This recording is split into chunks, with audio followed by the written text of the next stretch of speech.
Assalamualaikum dan salam hormat. Hari ini 18 Julai kita bertemu lagi dalam MG Flash bersama saya Khalis Kadir. Langkah tangani kenaikan kos sara hidup dan harga barang antara topik tumpuan sidang Dewan Rakyat hari ini.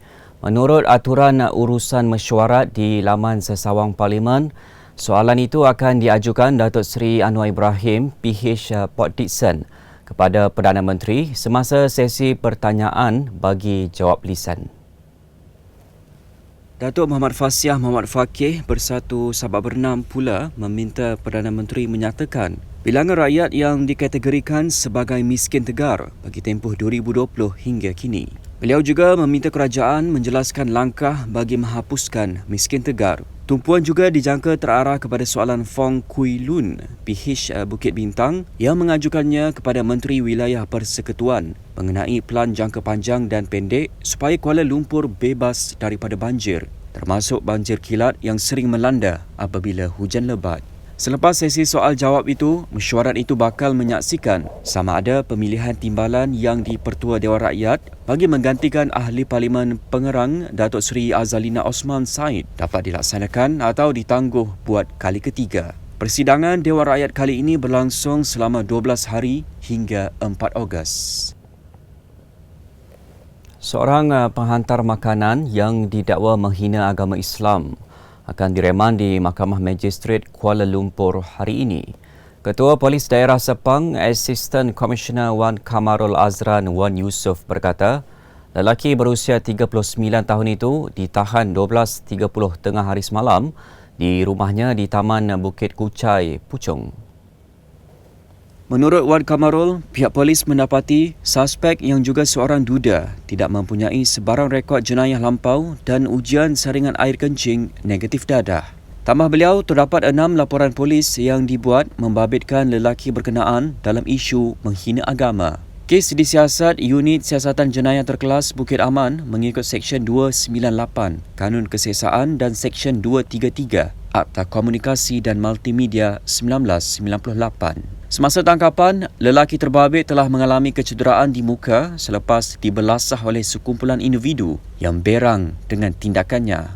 Lelaki itu kemudian mengeluarkan permohonan maaf di media sosial. Dalam pada itu, pihaknya turut merampas sebuah telefon bimbit yang digunakan oleh lelaki berkenaan untuk merakam video itu. Semalam, video yang tular itu memaparkan seorang lelaki menghina Allah, agama Islam, Nabi Muhammad sallallahu alaihi wasallam dan orang Melayu. Sementara itu, Kementerian Dalam Negeri berjanji akan mengambil tindakan tegas terhadap individu yang menghina kesucian agama Islam dan menyentuh sensitiviti masyarakat di negara ini. Menterinya Datuk Seri Hamzah Zainuddin berkata, peruntukan undang-undang sedia ada akan dikenakan kepada penghina mana-mana agama agar kejadian sama tidak berulang. Siapa saja menghina Islam kita akan tangkap dan kita akan bawa mereka ke untuk ditentukan oleh pihak yang di pihak perundangan yang sebenarnya. Jadi kita akan pastikan ya tidak terhad kepada Islam saja, semua agama. Tidak boleh kita mencerca agama-agama sama ada Islam atau agama-agama lain. Ya, dalam negara kita ada undang-undang dan kita akan ikut. Beliau berkata demikian selepas menghadiri majlis silaturahim pendekar di Putrajaya semalam. Petang semalam, satu lagi kes penghinaan agama apabila polis Serdang menahan seorang lelaki yang mempersenda Islam dengan mencerca Nabi Muhammad sallallahu alaihi wasallam dalam satu hantaran video di media sosial.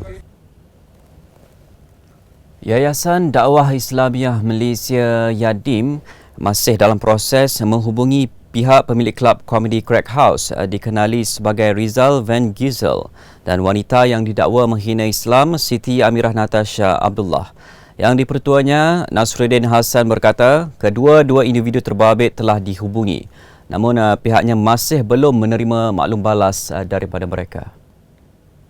Menurutnya, Yadim mahu memberi penjelasan tentang apa sebenarnya Islam dan menjelaskan mengenai perbuatan mereka adalah satu kesalahan.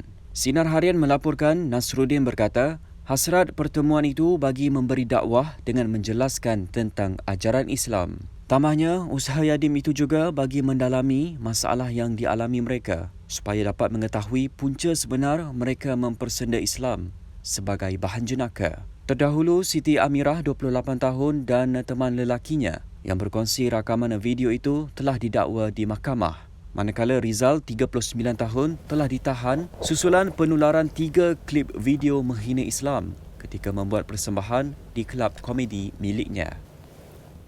Seorang lagi mangsa kemalangan di Lebuh Raya Tun Dr. Lim Chong Yew, Pulau Pinang awal pagi semalam meninggal dunia ketika dalam rawatan kecemasan di Hospital Pulau Pinang.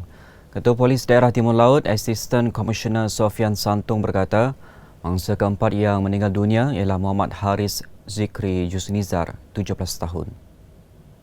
Menurutnya, ia menjadikan keseluruhan maut akibat nahas itu adalah 4 orang, manakala 3 lagi masih dirawat di hospital sama. Katanya Muhammad Haziq Haris, 34 tahun, masih dirawat di zon merah akibat kecederaan di kepala. Manakala Muhammad Rahimi Syukur, 19 tahun, di zon kuning akibat kecederaan di muka dan kepala.